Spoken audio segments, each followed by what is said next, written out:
கண்ணனே கீதையில சொல்லச்சே, உதாரா சர்வ ஏவைதே ஞானி துவாத்மைவ மேமதம். இந்த ஞானி எனக்கு ஆத்மாவாட்டம் அர்ஜுனா, எங்கிட்ட கையேந்திரமெல்லாம் உதாரர்கள்னார்.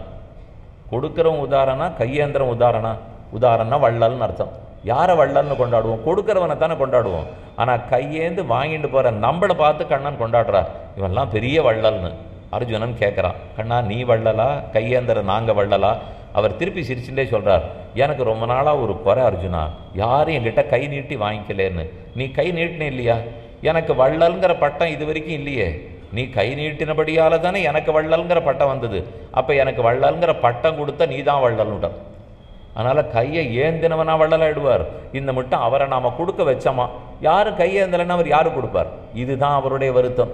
யாருக்கும் கொடுக்க தயாராக தான் இருக்கார், பெற்றுக்கொள்வதற்கு வந்தால் போதும். அதனால் 10 நிமிஷம்னு போட்டதுக்காக இன்றைக்கி சில பேர் கணக்கு பண்ணி வந்திருக்கலாம். சரியாக 10 நிமிஷத்தில் பண்ணுறதுக்கு இவர் வழி சொல்கிறாரா பார்ப்போம். நாளை கார்த்தால் நான் வீட்டுக்கு போய் 10 நிமிஷத்தில் இது முடியறதான்னு பார்ப்போம் அப்படின்னு 10 நிமிஷத்தை வலியுறுத்த ஆரம்பித்து விடுவீர்கள். கூடாது.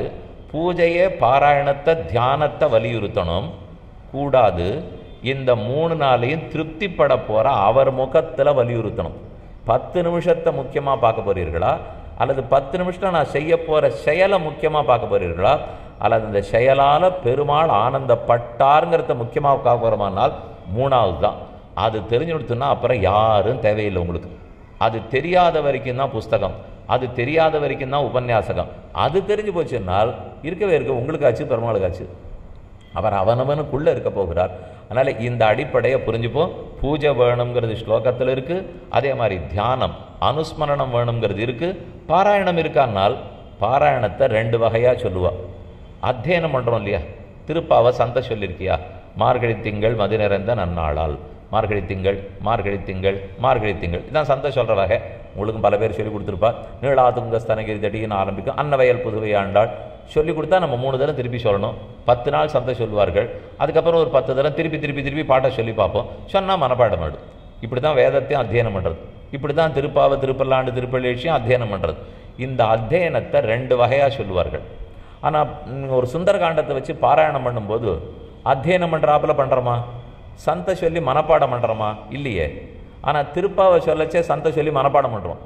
இதுக்கும் அதுக்கும் ஒரு வித்தியாசம் இருக்குது. ஒன்றத்துக்கு கிரகண அத்தியனம்னு சொல்லுவாள், இன்னொன்று தாரண அத்தியனம்னு சொல்லுவாள். கிரகிக்கிறது, சப்தங்களை கிரகிக்கிறதுக்காக ஒரு மனப்பாடம், அர்த்தத்தை நன்னா மனசில் பதிய வச்சுக்கிறதுக்காக இன்னொரு மனப்பாடம். சொல்லே போரும், சொல்ல பதிய வச்சுக்கிறதுக்கு சந்தை, அதை தான் கிரகணம்னு சொல்லுவாள். ஆனால் திருப்பாவையில் இருக்கிற அர்த்தம் மார்கழி திங்கள்னு சந்தை சொல்லி மனப்பாடம் பண்ணதுக்காக ஆண்டாள் மார்கழி திங்கள் என்ன சொன்னாள்ங்கிறது புரியாது இல்லையோ. அது என்ன சொன்னாள்ங்கிறது பாராயணத்தும் போது தான் புரியும். என்னங்கிறது சொல்ல தெரிஞ்சுக்கணும்னா அத்தியனம் பண்ணால் போகிறோம், சந்தை சொல்லி மனப்பாடம் பண்ணால் போகிறோம். ஆனால் அது போருமான போரும், இருந்தாலும் ரொம்ப திருப்தி வராது. ஆண்டாள் அந்த பாசுரத்தில் என்ன சொல்லி இருக்கிறாள் அப்படிங்கிறதையும் சேர்த்து பார்த்தோன்னா தான் திருப்தி வரும். இந்த பாராயணமும் சொல்லப்பட்டுள்ளது. அப்போ தியானமோ பூஜையோ பாராயணமோ அனைத்தும் உள்ளது. இனி இதன் பயன் என்னன்னு பார்ப்போம். இந்த 3 இருக்குது. இந்த 3 ஏன் பண்ணியாகணுங்கிறத பார்த்துட்டோம். அவர் சுதந்திரன், நான் பரதந்திரன், அவர் படைப்பாளி, நான் படைக்கப்பட்டவன். அப்போ நான் படைக்கப்பட்டவனுக்கு பயனே அவரை திருப்திப்படுத்துறது தான். அவரை திருப்திப்படுத்துறதுக்கு பக்தி வழி. அந்த பக்தியினுடைய வெளிப்பாடுகள் தான் பூஜையோ தியானமோ பாராயணமோ. இது வரைக்கும் பார்த்துட்டோம். சரி, அதற்கு பயன் என்னவாக இருக்கும்? பூஜித்தனால் என்ன பயன்? ஒரு முக்கிய பயன் இவ்வளவு நேரம் சொல்லிட்டு இருந்திருக்கேன். பெருமானுடைய முகமலர்ச்சி, அவர் சந்தோஷப்படுவது பயன். அதை தவிர ஒரு அழகான வாக்கியம் சொல்றது, அபராத சதம் லக்ஷம் மம நித்தியகிருதம் பவேத் க்ஷமாப்யேகேன க்ஷமாம் ஏகேன பத்மேன ஜாதி புஷ்பேன வா புனஹா. இது சிவஜன மூலத்தில் எடுத்து காட்டப்பட்டுள்ள ரொம்ப அழகான ஒரு ஸ்லோகம். இந்த பகவானே சொல்றார், அபராத சதம் லக்ஷம், என்னை குறித்து 1 லட்சம் அபராதமோ அல்லது 100 குறைகளோ தப்பு பண்ணியிருக்கான்னு வச்சுப்போம். ஹிரண்யகசிபு எத்தனை தப்பு பண்ணல? ஹிரண்யாட்சன் பெருமாளிடத்தில் எவ்வளோ அபச்சாரப்படாரு? சிசுபாலனுக்கு 100 தடவை வெய்யற வரைக்கும் பொறுத்துண்டாருங்களே. வெய்யறான் வெய்யறான் வெய்யறான், காது கொண்டு கேட்கவே முடியல, வெய்யறான். பொறுமையாக காத்துட்டு இருக்கார். அது பார்த்த உடனே ஒருத்தர் எழுதினார், சுவாமி சிசுபாலன் விஷயத்துக்கு இவர் பேசாமல் பார்த்துட்டு இருக்காரு, அப்படின்னா கண்ணனுக்கு செயல்படவே தெரியாதோ? இந்த சிசுபாலனே சமாளிக்க தெரியாதவர் என்ன காப்பாற்ற போகிறாரான்னு கேட்போம். கோவிலுக்குள்ளே இருந்தால் நீங்கள் பூட்டி பூட்டி வச்சுருக்கீங்களே, அதுக்கு புகைப்பட கருவியெல்லாம் வச்சுருக்கீள், ஆறான திருடம் வந்தால் ஊன்னு சத்தம் போடுறதுக்கு மணி எல்லாம் வச்சுருக்கீள்.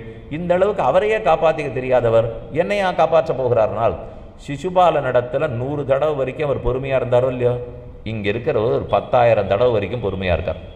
இதுதான் அதுக்கு இதுக்கு வித்தியாசம். சிசுபாலனிடத்தில் பொறுமையாக இருந்தார், இவர் பொறுமையாக இருந்தார். இவரால் இன்னும் ஏன் பொறுமையாக இருக்க முடியறதுனால், அது நகமும் சதையுமாக இறங்கி வந்த கண்ணன். இங்கே நகமும் சதையுமா இல்லை, கல்லு ரூபத்தில் இருக்கிற பொறுமை இன்னும் அதிகமாக இருக்குது. நமக்கு தோணிகிட்டே இருக்கும், இப்போ ஏன் கண்ணன் நேரம் வரல, ஏன் இந்த மாதிரி கல்லாக இருக்காருனால், கல்லாக இருந்தால் தான் நாம் பண்ணுற இத்தனை தப்பை பொறுத்துக்க முடியும். அவர் மட்டும் இறங்கி வந்திருந்தா அடுத்தது சக்கரம்தான், ராமன் வந்திருந்தா அடுத்தது ஷாருங்கந்தான், நம்ம எங்கே இருக்க போகிறோம்? சரி, கலியுகத்தில் இவனை இப்படியெல்லாம் தண்டித்து ஆகாது, விட்டு தான் பிடிக்கணும் அப்படிங்கிறதுக்காகத்தான் தான் கல்லு ரூபத்தை எடுத்துட்டு பூமியை போல கல்லை போல பொறுமையாக இருக்கிறார். அது நமக்கு புரியாமல், அது என்ன அவருக்கு நான் சாப்பாடு போட்டால் தான் போட்டதா, நானே அவரை காப்பாற்றினா தானா, அவரையே அவரை காப்பாற்றிக்க தெரியாதா, பேசிகிட்டே இருக்கலாம்.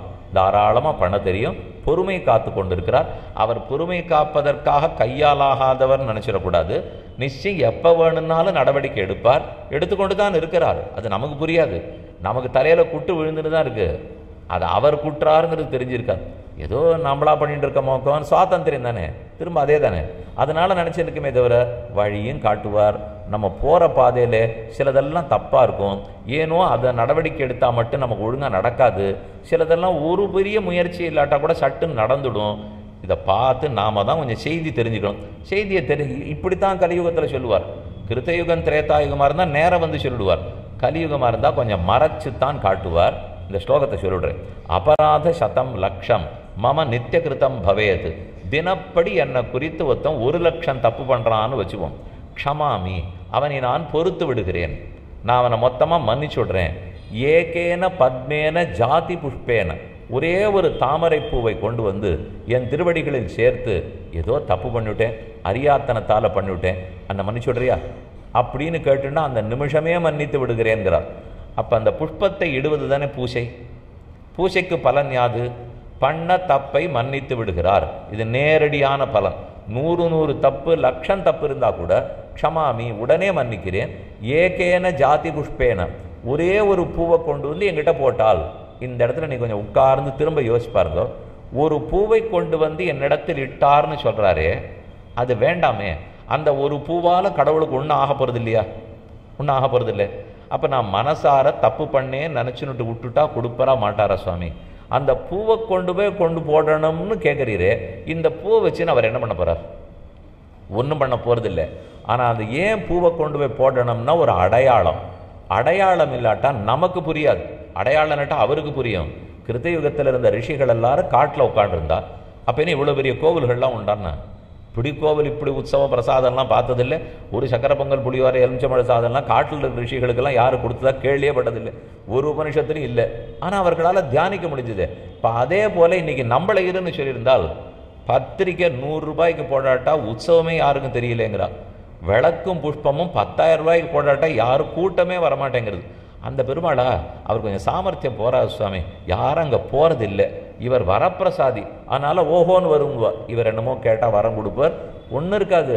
இங்கே பூ நிறையா போட்டிருப்பா, ஓஹோன்னு வாத்தியம் வச்சிருப்பா, பத்திரிக்கை 100 ரூபாய்க்கு அடிச்சிருப்பா. அப்படின்னா கூட்டம் வருதுன்னு அர்த்தம். ஆனால் அந்த கோவிலில் அதெல்லாம் இருக்காது இல்லையோ, கூட்டம் வரலேன்னு அர்த்தம். அடையாளத்தின் படி போவது நாம், அடையாளத்தின் படி போவது அவரல்ல. நமக்கு புரியணுங்கிறதுக்காக ஒரு அடையாளம் புஷ்பத்தை இடுவது, நமக்கு புரியணுங்கிறதுக்கு அடையாளம் தியானம், நமக்கு புரியறதுக்கு அடையாளம் பாராயணம். இல்லைன்னா எதுவும் இல்லாத தியானிச்சுட்டே காலத்தை கழிக்கலாம் முடியுமா? நீங்கள் தான் யோசிச்சு பார்க்கணும். என்னால் முடியாது, அது அப்படி பண்ணி பழக்கம் இல்லை இல்லையா? என்ன நெத்திக்கிட்டு தான் நீர் வந்து சொல்லணுமா? நான் இப்போ திருமணம் இங்கே உபன்யாசத்துக்கு வரேன், வேண்டாமே நெத்தியெல்லாம் அழிச்சுட்டு சொன்னால் நான் சொல்கிறது கேட்பீங்களா மாட்டீங்களா? கேட்கலாம். ஆனால் எத்தனை பேர் வருவீள்னு தெரியாது, எவ்வளவு நம்புவீர்கள்னு தெரியாது. இதே வேட்டி, இதே நெத்தி, இதே மாதிரி வந்துட்டு நான் இதே மாதிரி போயிட்டு இருக்கிற வரைக்கும் நம்பிக்கை இருக்கும். இதில் மாற்றி ஒரு 6 வரி 1 வரி உங்கள்கிட்ட நான் கூட பேச ஆரம்பித்தேன், 8:15 முடிஞ்ச உடனே 8:20 வெளியில் போனால் நான் சொல்கிறத நீங்கள் நம்புவீர்கள். இங்கே உட்காண்டு நீங்கள் உங்கள் குடும்பத்தில் என்ன நடக்கிறதுன்னு நான் கேட்க ஆரம்பித்தேன்னா இருக்கிற மதிப்பும் போயிடும். அவ்வளோதான். அடையாளத்தை வச்சு தான் மனுஷன். நாம் இப்படி தான் இருக்கணும்னா அப்படி இருந்தால் தான் யாரும் நம்புவார்களே தவிர நான் எத்தையோ போண்டு வரேன், நான் கூட தான் சொக்கா போண்டு வந்து உட்காந்துக்கலாம், பேசலாம்னு என்ன உண்டு, அது இருக்கலாம். அதுக்கு என்ன மதிப்போ அதுக்கு என்ன ஏற்பீர்களோ அதைத்தான் ஏற்பீர்கள். இல்லை இவர் சாஸ்திரப்படி பேசுகிறவருங்கிற நம்பிக்கை வருமானால் வராது. நல்லவா இருக்கலாம், நல்ல விஷயமெல்லாம் இருந்திருக்கலாம், நீங்கள் கேட்டுருக்கலாமே தவிர இன்னார் இப்படின்னு இருக்கிறதுக்கு ஒரு அடையாளம் இருந்தால் தானே புரியும். அந்த அடையாளம் தான் தியானம், அந்த அடையாளம் தான் பூஜை, அந்த அடையாளம் பாராயணம். அதுக்கு ஏன் புடவை கட்டிண்டு தான் பண்ணணுமா, நெத்தி கட்டிண்டு தான் பண்ணணுமானால் எல்லாமே அப்படித்தானே. பள்ளிக்கூடத்துக்கு போனால் இன்னது போட்டு வரணும், மேலே பச்சையில் போட்டுக்கணும், கீழே சாப்பில் போட்டுக்கணும், அதுக்கு காலில் இவ்வளோ பெருசு ஒன்று போட்டுக்கணும், அதுக்கு ஏதோ இந்த இடத்துல நடுவில் ஒரு அடையாளமாக ஒரு பதக்கமாட்டம் ஒன்று குத்திக்கணும். வேண்டாமே, படிக்கணும். பரீட்சை எழுதி 35க்கு 100க்கு 85 வாங்கினா தான் என்ன, அந்த பிள்ளை ரொம்ப நன்னா படிப்பான், ஆனால் அவனுக்கு 35 தான் வரும் சொன்னால் நீங்கள் யாரானு ஒத்துப்பிடலாம். நன்னா படிக்கூட பிள்ளை, ஆனால் 30க்கு மேலே மதிப்பெண் வராதுன்னா ஒத்துக்க மாட்டோமே. அப்போ மதிப்பெண்ணை வச்சு தான் படிப்பான்னு கேட்டால் இல்லை, ஆனால் மதிப்பெண் இருந்தால் தான் படிப்புன்னு உலகம் ஒத்துக்கிறது. அதை போலத்தான் இந்த அடையாளங்கள். அதுக்கு தான் பகவான் சொல்கிறார், க்ஷமாம் ஏகேன பத்மேன ஜாதி புஷ்பேன வா புனः. ஒரே ஒரு பத்மம் கமல புஷ்பத்தை கொண்டு வந்து இட்டால் பண்ண தப்பத்தனி மன்னித்து விடுகிறேனால் அப்போ பாபம் தொலைவது பூஜைக்கு பலன். பூஜை செய்யறதுனால யாது பலன், அனாதி காலமாக சேர்த்து வச்சிருக்கிற பல நெடுங்காலத்துக்கு பாபம் அழியும். அது அவரால் அழியும். பாபங்கிறது என்னது, நாம் பண்ண தப்பு. நாம் பண்ண தப்புங்கிறது எங்கே உட்காண்டிருக்கோம், பல பிறவிகள். நானே போயாச்சு, போன பிறவியில் எப்படி இருந்தேன்னு தெரியாது, இந்த பிறவியில் இப்படி இருக்கேன். அந்த பிறவியில் இருக்கிற தப்பை நான் என்ன பையில் போட்டு எடுத்துன்னு வந்தேன்னா, இல்லை இப்போ எல்லாரும் சின்னதாக ஒரு குச்சியாட்டம் வச்சுட்டு மடிக்கணியில் இதை சொருகினா எல்லாம் அதில் போய்டுறது. இல்லை மேகம்னு வந்துடுத்தாமே, இப்போ கணிப்பொறியாளர்கள்லாம் கேட்டீங்கன்னா சொல்லுவாள், எதை பண்ணணும்னாலும் அங்கே இருக்கிற மொத்த செய்தியை மேகத்தில் தள்ளிவிடுங்கிறா. நமக்கு தெரிஞ்சதெல்லாம் மேகவண்ணன்னு தெரியும், மேகத்தை இப்போ தான் தெரிஞ்சுக்கிறோம். எல்லா செய்தியும் அவரை பற்றி தான் இருக்கும். அதை போல் இப்போவும் மொத்த செய்தியும் கணிப்பொறியாளர்களுக்கு மேகத்தில் இருக்குங்கிறா. எல்லாத்தையும் அங்கே தள்ளிட்டோம், அப்புறம் வாங்கிக்கிறோம். இத்தை போலத்தானே வாழ்க்கையே ஓடின்னு இருக்கு. இவ்வளவு செய்திகள்லாம் போயிருக்கு இல்லையா. அப்படின்னு நான் எப்படி தூக்கின்னு வந்திருக்கேன், என்னுடைய அனாதி கால கர்மத்தை எதன் மூலம் தூக்கின்னு வந்தேன்னா கூட எனக்கு தெரியாது.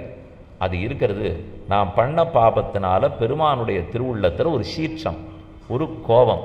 அந்த கோபந்தான் பாபம்ங்கிற ரூபத்தில் வருது. எது துவத் பிரியம் ததிக புண்ணியம் அபுண்ணியம் அந்நது நானியத்தையோர் பவதி லக்ஷணம் அத்திரஜாதுன்னு கூறத்தாழ்வான் சாதிக்கிறார். எதெல்லாம் உனக்கு ஆனந்தத்தை கொடுக்குமோ அதெல்லாம் எனக்கு புண்ணியம், எதெல்லாம் எனக்கு கோபத்தை வரவழைக்குமோ அதெல்லாம் எனக்கு பாபம். புண்ணியா புண்ணியம் ஈஸ்வர பிரீத்தி கோபம்னு சொல்லுவார்கள். புண்ணியம்ங்கிறது பகவானுடைய பிரியம், கோபம் அவருடைய, பாபம்ங்கிறது அவருக்கு இருக்கிற கோபம். என் பேரில் அவருக்கு இருக்கிற கோபம்தான் பாவத்தின் உருவம், என் பேரில் அவருக்கு இருக்கிற பிரீத்தி தான் புண்ணியத்தின் உருவம். அது மாதிரினா போருமே, வேற எங்கேயும் இதை எழுதியெல்லாம் வைக்கல. சுவாமி நான் ஒரு நாடகம் பார்த்தேன், என்னுடைய பாவ புண்ணியம் கர்ம கணக்கு, என்னுடைய தள்ளெழுத்தெல்லாம் ஏதோ யமபட்னத்தில் ஒரு புஸ்தகத்தில் இருக்குமாமே, அதை கூட அவர்கள் தொலைச்சிடுவார்களாமே, தொலைச்சிட்டு கீழ்லோகத்தில் வந்து தேடுவார்களாமென்னால் நாடகத்துக்கு வேணால் இதெல்லாம் நல்லாயிருக்கும். ஆனால் நிஜ வாழ்க்கைக்கு உதவாது.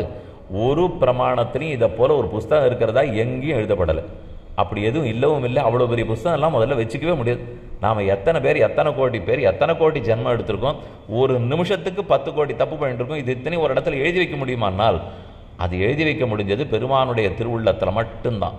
அவன் பண்ணியிருக்கிற பாபம் அவர் உள்ளத்தில் கோபமாக இருக்கும், அவன் பண்ணியிருக்கிற புண்ணியம் அவர் உள்ளத்தில் சந்தோஷமாக பிரீத்தியாக இருக்கும். அந்த கோபத்தை மாற்றிட்டேன்னா கணக்கு காணும்னு அர்த்தம். அந்த கோபம் இருக்கிற வரைக்கும் தான் நான் பண்ணது நிற்க போகிறது. ஒரு நிமிஷம் நான் அந்த தாமரை மலரை இட்ட உடனே கோபம் மாறி சிரிக்க போகிறார். அதுக்கப்புறம் எந்த யமன் என்ன பண்ண போகிறார், எந்த பிரம்மா என்ன பண்ண போகிறார். பீஷாஸ்மாத் பாத்தப்பவதே பீஷோதேதி சூர்யா பீஷாஸ்மாத் அக்னிச்சேந்திரச்சான்னு உபனிஷத் சொல்கிறது. அவரை நம்பி பயந்து யமதர்மராஜனும் சூரியனும் உதிக்கிறார்கள், விழுகிறார்கள். அதனாலே நாம் பண்ண போகிற கர்மங்கள் தொலைகிறதுக்கு அவருக்கு ஒரு நிமிஷம் பூஜித்தாலோ அவரை தியானித்தாலோ அனாதிகால கர்மங்கள் போகும். கர்மம் தொலைகிறது, பாபம் தொலைகிறது. இது தியானத்துக்கு இருக்கிற, பூஜைக்கு இருக்கிற முதல் பயன். இதை தவிர மற்ற பயன்கள் இருக்குது. சுவாத்தியாய சௌச்ச சந்தோஷ தபாம்சி நியதாத்மவான் ஐஹிக ஆமுஷ்மிக ஆபவர்கிக 3 பலனும் கிடைக்குங்கிறார்கள். இப்போ இவ்வளவு நேரம் சொன்னது அனிஷ்டம் தொலையும்னு பார்த்தோம். நமக்கு வேண்டாது தொலையும், பூஜித்தா வேண்டாத பாபங்கள் தொலையும். பாபம் தொலைஞ்சிட்டா போருமா? அஜீர்ணம் இருந்தது, இப்போ எடுத்து 2 மாசமா ரொம்ப அஜீர்ணத்தில் கஷ்டப்பட்டேன். இப்போ பசி கபகபாங்கிறது, அதுக்கு யாராலும் சோறு போட வேண்டாமா? வைத்தியர்கிட்ட போய் கேட்டு பாருங்க. அஜீர்ணத்துக்கு வைத்தியர்கிட்ட போனோம், மருந்து கொடுத்தார், சாப்பிட்டோம், சரியா படுத்து. அங்கேயே அவன் நின்றுட்டு இருந்தான். மருத்துவமனையை விட்டு இந்த பிள்ளை வெளியில் போகவே இல்லை. போகலாமே, எல்லாம் பணமும் கொடுத்துட்டு இதே கட்டியாச்சு, உனக்கு எல்லாம் சரியா படுத்து. என்னால் இல்லை, சரியா போனதுனால தான் நின்றுட்டுருக்கேன். இப்போ புளியோதரை கொடுப்பீரான்னா அதை அவர் பண்ணுவாரா? புளியோதரை இங்கே வந்து கேட்டால் கொடுப்பா, இங்கே கேட்டால் புளியோதரை கொடுப்பா. இங்கே அஜீர்ணத்தை போக்க மாட்டா, அங்கே போனால் அஜீர்ணத்தை போக்குவா, புளியோதரை கொடுக்க மாட்டான்.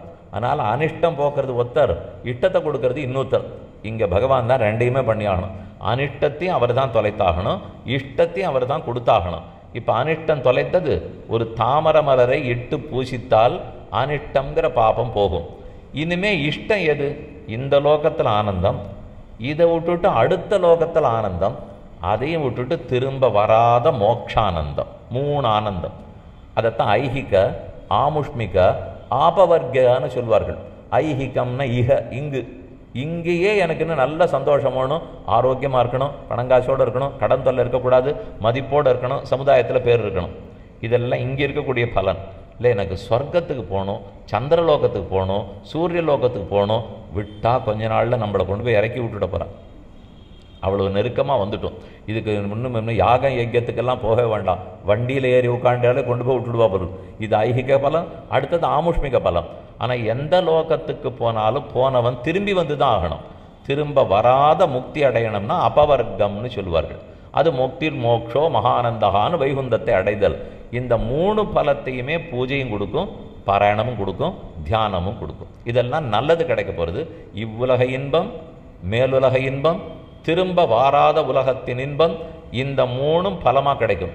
ஆனால் இந்த 3 அடைய ஒட்டாமல் எது தடுத்துன்னு இருக்கு? அனாதி காலமாக தடுத்துன்னு இருக்கிற பாபம். அந்த பாபத்தையும் தொலைக்கும், தடுப்பையும் போக்கும், வேண்டியவற்றையும் கொடுக்கும். திருமங்கையாழ்வார் பாட்டு உங்கள் எல்லாருக்கும் தெரிஞ்சிருக்கும். குலந்தரும் செல்வந்தந்திடும் அடியார் படுதுயர் ஆயனவெல்லாம் நிலந்தரும் செய்யும். படுதுயர் ஆயனவெல்லாம் நிலந்தரம் செய்யும்னால் துயர்கள் அத்தனையும் தொலைக்கும்னு சொன்னாரா? படுதுயர் ஆயனவெல்லாம் நிலந்தரும் செய்யும், நீழ்விசும் பருளும். வேண்டாதது தொலையும், வேண்டியது கிடைக்கும்னு 2ம் சொன்னார். எதை பண்ணா கிடைக்கும்? நான் கண்டுகொண்டேன் நாராயணாவென்னும் நாமம். அந்த நாமத்தை சொன்னா கிடைக்கும்னால், நாமத்தை சொல்வதுங்கிறது பூசித்தல்ல ஒரு வகை தானே, அது வாயால் சொல்றது. பாராயணம்ங்கிறது ஒரு வகை, ஸ்தோத்திரம்ங்கிறது ஒரு வகை, ஜபம்ங்கிறது ஒரு வகை, சங்கீர்த்தனம்னு ஒரு வகை. இந்த ஹிந்து தர்மம், சனாதன தர்மத்துக்கு பெருமை என்ன தெரியுமோ? யாராருக்கு எது பிடிச்சிருக்குமோ அதை பண்ணலாம். இந்த ஒன்று தான் வழின்னே சொல்ல மாட்டார்கள். இப்போ நாம் பார்த்ததே 3, மனத்தால் பண்ணுறது ஒன்று, வாக்கால் பண்ணுறது ஒன்று, உடம்பால் பண்ணுறது ஒன்று. பாராயணம்னு ஒன்று சொன்னேனே, அது வாயால் பண்ணுறது தானே. அதுக்கே எத்தனை வடிவங்கள் இருக்குது பாருங்க. பாராயணம்னா புஸ்தகத்தை எடுத்து வச்சுது வரிசையாக முதல்லேருந்து கடைசி வரைக்கும் படிச்சு விடுறது, அது பாராயணம். சுந்தரகாண்டத்தை பாராயணம் பண்ணுறது 1 மணி நேரம் ஆகலாம், 2 மணி நேரம் ஆகலாம், பொறுமை இருக்கிறவா படிக்கலாம். ஜபம், அதுவும் வாயால் சொல்கிறது. ஒரு மந்திரத்தை வைத்துக்கொண்டு 108 தரம், 1008 தரம், 1008 தரம், ஒரே வரி மந்திரத்தை திரும்ப திரும்ப திரும்ப சொல்லுதல், சத்தமில்லாத சொல்லுதல். பாராயணம்ங்கிறது நான் பேசினா பக்கத்தில் இருக்கவனு கேட்கலாம், ஜபம்ங்கிறது அடுத்து இருக்கிறவனுக்கு கேட்கக்கூடாது. அதுலேயே வித்தியாசம் மாறி போச்சு பாருங்க. சில பேருக்கு பக்கத்தில் இருக்கிறவனுக்கு கேட்டு சொன்னா தான் இவர் தூங்காமல் இருப்பார், அதுக்காக கூட பாராயணத்தை எடுத்துனுடுவா.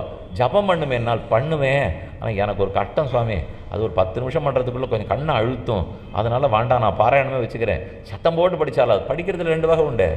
பிள்ளைகள்லாம் சத்தம் போட்டு படிக்கிற பிள்ளை உண்டு, அப்படியே பார்த்துட்டே இருக்கும், பரீட்சை எழுதிட்டு வந்துடும். இப்படி இருக்கிற பிள்ளையும் உண்டு. இது 2மே உண்டுன்னு ஜபத்துலேயும் 2ம் உண்டு. ஜபம்ங்கிறது சத்தம் இல்லாத தனிமையில் பண்ணுறது, பாராயணம்ங்கிறது சத்தத்தோடு பண்ணுறது. ரொம்ப சத்தம் பஜனை, இதே ஸ்லோகத்தை பஜனையாக கையில் தாளத்தை வச்சு ஆடி பாடி ஆடினோம்னா இன்னும் 100 பேர் ஆடலாம், 1000 பேர் ஆடலாம். அது சத்தம் ரொம்ப அதிகம். அப்படி நாம சங்கீர்த்தனமாக பஜனையாக இருக்கும், இல்லை ஜபமாக இருக்கும், இல்லை பாராயணமாக இருக்கும். இன்னும் இருக்கே இந்த ஜபம் மட்டும் சங்கீதம். இதே ஸ்லோகத்தை பாட்டாக ராகத்தில் வச்சு பாடலாம் இல்லையோ? பஜனையாக பாடுறது வேற, சங்கீதமாக பாடுறது வேற. பஜனைன்னா எல்லாரும் சேர்ந்துப்பா, சங்கீதம் தான் ஒருத்தர் தான் பாட முடியும், ஜபம்னா ஒருத்தர் தான் பண்ணுவா, பாராயணம்னா 4 பேர் சேர்ந்துக்கலாம். இதுக்கப்புறம் ஸ்தோத்திரம், புகழ்ச்சி பாடுதல், ஓஹோன்னு பெருமான புகழ்ந்து பாடுறது உண்டா? ஒரே பாராயணம், ஒரே ஸ்லோகத்தில் எத்தனை வகை இருக்கு பாருங்க. இதுதான் நம்ம தர்மத்துக்கு உண்டான பெருமை. இது தெரியாமல் இது வா அது வா, இது சரியா தப்பா, நீங்கள் கண்டுபிடிச்சீங்களா நான் கண்டுபிடிச்சீங்களான்னு எத்தையோ கேளுந்தா இது சனாதனம். சனாதனம்னு சொன்னாலே ரொம்ப பழமையானது, இன்று நேற்று ஏற்பட்டதல்ல. எப்போ ஏற்படவே இல்லையோ அப்போ ஒரு நாளும் அழிவும் கிடையாது, அதுக்கு தொடக்கமும் கிடையாது. அனாதி, அனாதின்னு சொன்னாலே ஆதியும் இல்லாதது, அனந்தம்னு சொன்னால் முடிவும் இல்லாததுன்னு அர்த்தம். தொடக்கமும் கிடையாது, அதற்கு முடிவும் கிடையாது. ஏனெனில் பகவானுக்கு தொடக்கமோ முடிவோ இருந்தார்னா அவன் தர்மத்துக்கு இருக்க போகிறது. அவருக்கு தான் சனாதனம்னு பேர். நம்ம ஏதோ நாம பண்ணுற தர்மத்துக்கு சனாதனம் நினச்சிட்டு இருக்கோம். கிருஷ்ணம் தர்மம் சனாதனம், கண்ணனே சனாதனம்னு பேர் பெற்றவர். சனாத் சனாதனதமஹா கபில கபிரவ்யா, சஹஸ்ரநாமத்தில் நித்தியஸ்வரன் இருக்கோ இல்லையோ, அதில் சனாதனன்னு பகவானுக்கு பேரா இல்லை நாம பண்ணுற தர்மத்துக்கு பேரா?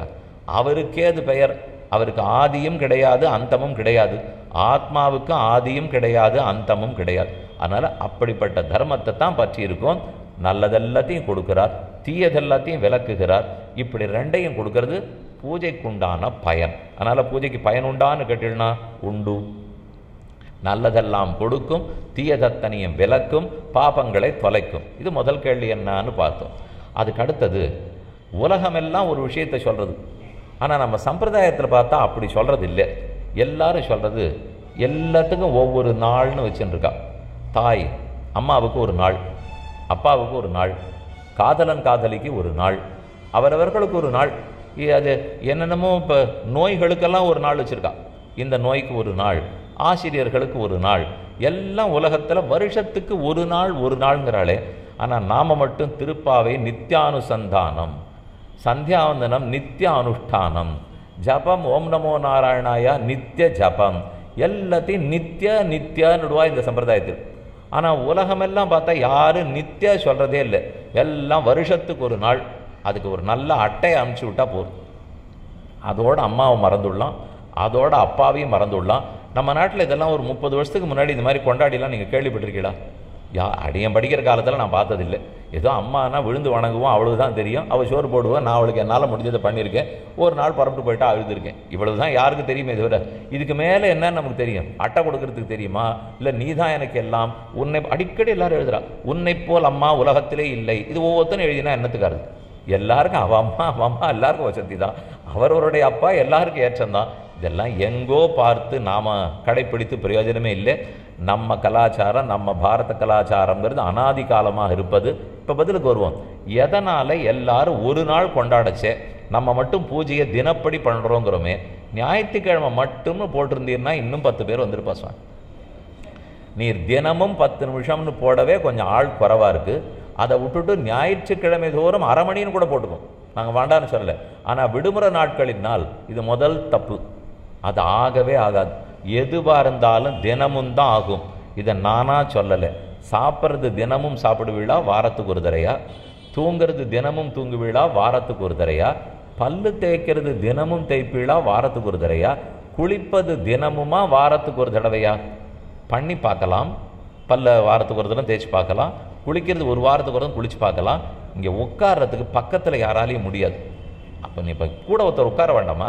நமக்கு ஏதோ தைரியமாக பக்கத்தில் ஒருத்தர் உட்காந்துருக்காருன்னா நித்தியம் பல் தேய்க்கவே அவர் உட்காந்துருக்கார், நித்தியம் உடம்பு குளிச்சுட்டு வரவே உட்காந்துருக்கார். அதனால் அன்றாடம் அழுக்கு சேரும்போது அன்றாடம்தான் அழுக்கை விலக்கியாக வேண்டும். அதை போல் பூஜையோ பாராயணமோ அன்றாடம் பாபம் சேரும்போது அதை அன்றாடம்தான் விலக்கியாக வேண்டும்.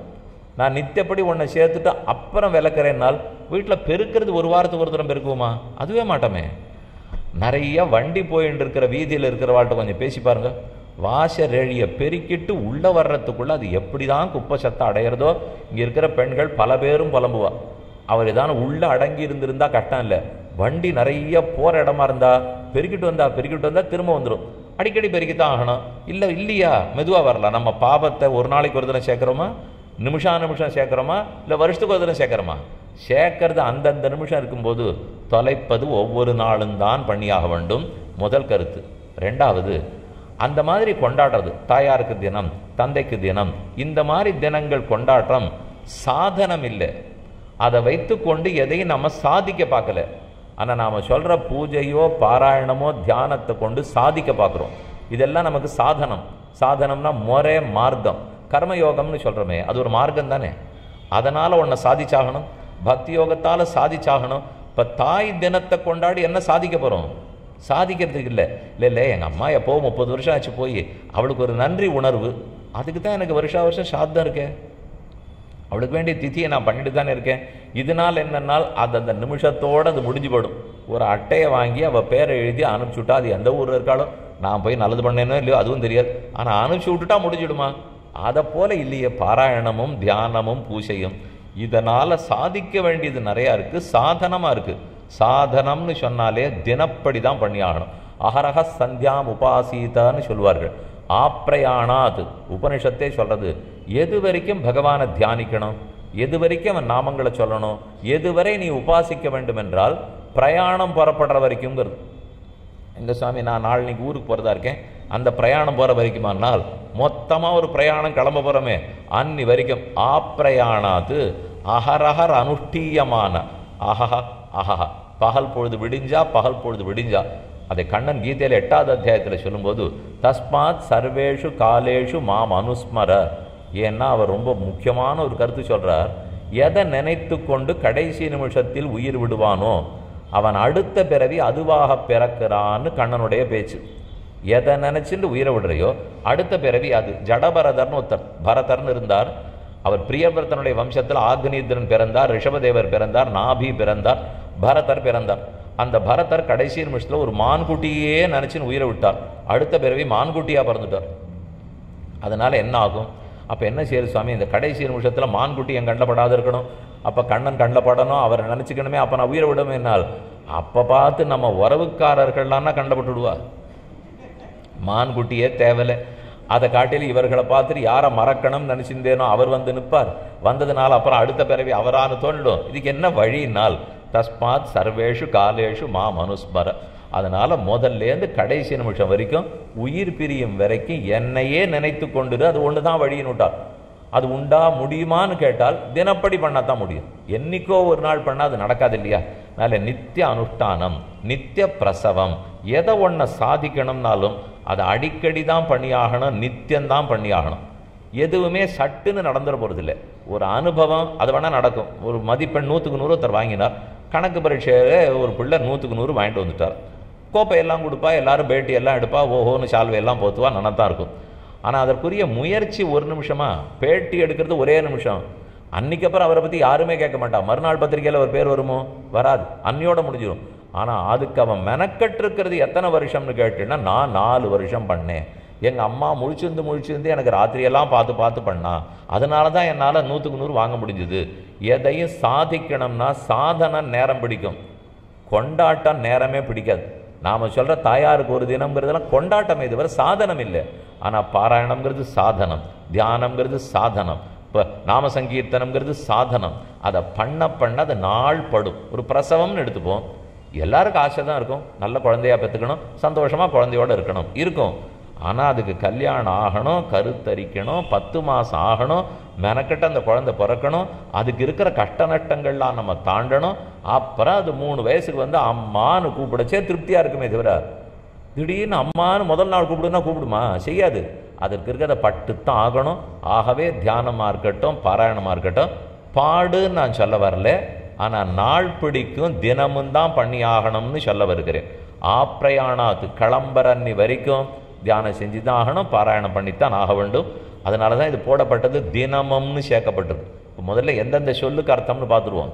பாராயணம்னா என்ன, தியானம்னா என்ன, பூஜைன்னா என்ன, ஏன் பண்ணணும், பயன் என்னன்னு பார்த்தா எடுத்து. அடுத்தது தினமும்னு போட்டிருக்கே, ஏன் தினமும் தான் பண்ணணுமா? சாதனமாக இருக்கிறதுனால தினமும் தான் பண்ணி ஆகணுங்கிறத பார்த்துட்டோம். அதுக்கப்புறம் 10 நிமிஷம்னு போட்டிருக்கிறே, நெடிய நேரத்துக்கு ஒரு விஷயத்தை பண்ணால் நல்லதா, அல்லது 10 நிமிஷமாக நிறைய பண்ணால் நல்லதா? உங்களுக்கு எது பிடிக்கும்? பள்ளிக்கூடத்துக்கு போகிறோம், 40 நிமிஷம் தான் ஒரு வகுப்பு, 5 விஷயங்கள் வச்சுருக்கா, 5 படிப்பு தானே, 5 இப்போ எழுதி ஆகணும். அதுக்கு கரெக்டால் 9லேருந்து 9:40, 9:40லேருந்து 10:20, 10 நிமிஷம் இடைவெளி, மறுபடியும் 40 நிமிஷம், இப்படியே வரிசையாக ஏதோ சொல்கிற சாமி. இதை விட்டுட்டு முதல்லேருந்து சாயங்காலம் வரைக்கும் 9 மணிக்கு ஆரம்பித்து 3 மணி வரைக்கும் கணக்கு பாடம், மறுநாள் 9லேருந்து 3 மணி வரைக்கும் அறிவியல் பாடம், மறுநாள் 9லேருந்து 3 மணி வரைக்கும் பூகோள பாடம், இப்படின்னு சொல்வாளானால் பிள்ளை ஓடிப்படுவான், உட்காரவே மாட்டான். அவனுக்கு உட்காத்தி வச்சு சொல்லணும்னா கொஞ்சம் கொஞ்சமாக நிறையா விஷயத்தை சொன்னால் தான் வருவோம். ஆனால் கொஞ்சம் கொஞ்சமாக நிறையா சொல்லிட்டு இருந்தால் போருமா? பரீட்சை வைக்கச்சே கொஞ்சம் கொஞ்சமாக நிறையா வைக்கிறார்களா? ஒரு நாளைக்கு ஒரு பரீட்சையா? பரீட்சை வைக்கச்சே ஒரு நாளைக்கு ஒன்று தான். கணக்கு பரீட்சை ஒரு நாள் 3 மணி நேரம், அறிவியல் பரீட்சை ஒரு நாள் 3 மணி நேரம். ஆனால் ஒரு நாள் பள்ளிக்கூடத்தில் பாடம் வைக்கச்சே கணக்கு 3 மணி நேரம் வச்சு பாருங்க, வைக்க மாட்டான். படிக்கும்போது கொஞ்சம் கொஞ்சமாக படிக்கணும், பரீட்சை மொத்தமாக தான் எழுதியாகணும். அங்கேயும் போய் ஒரே தாளில் எனக்கு முதல் 4 கேள்வி கணக்கு பரீட்சையில் கொடுங்க, அடுத்த 4 கேள்வி ஆங்கிலத்தில் கொடுங்க, அடுத்தது தமிழில் கொடுங்கன்னா வாத்தியார் குழம்பி போயிடுவார். இவன் என்ன எழுதுறானோ இல்லையோ தெரியாது. மேலே அந்த திருத்த வேண்டிய வாத்தியார் வெவ்வேறையாக இருக்காரோ இல்லையோ, அதனாலே அப்படி எழுத விட மாட்டான்.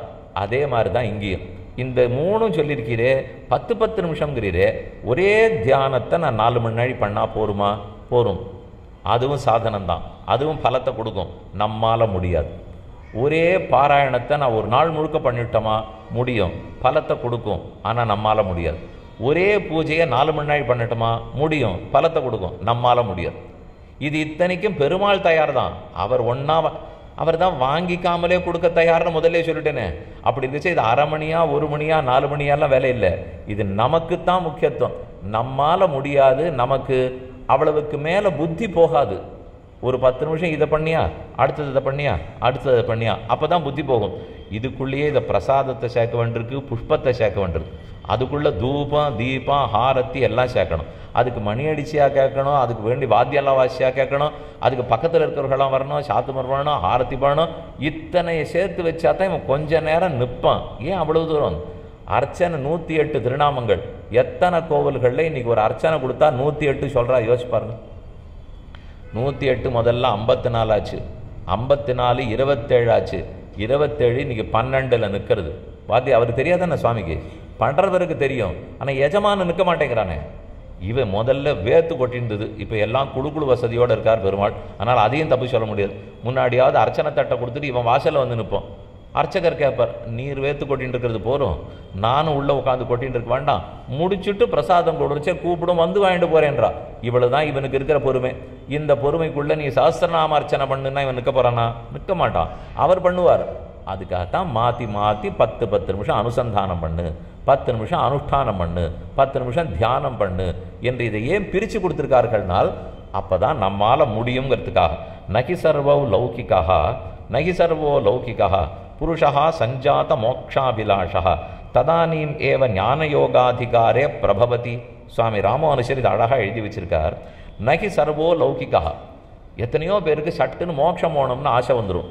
ஆனால் அந்த மோட்சம் போகிறதுக்கு வேண்டிய தகுதி அவனுக்கு உடனே வந்துவிட்டான்னா வராதுங்கிறார். ஆனால் நான் தப்பே சொல்ல மாட்டேன். ஏன்னா அனைத்துலகும் வாழ பிறந்த எதிராச மாமுனிவர், எல்லாரும் மோட்சம் போகணுங்கிற ஆசையில் இருந்தவர். திருக்கோட்டியூரில் நடந்த சரித்திரம் உங்களுக்கு தெரியும். திருக்கோட்டியூர் நம்பிகள் தான் அவருக்கு உபதேசம் பண்ணார்.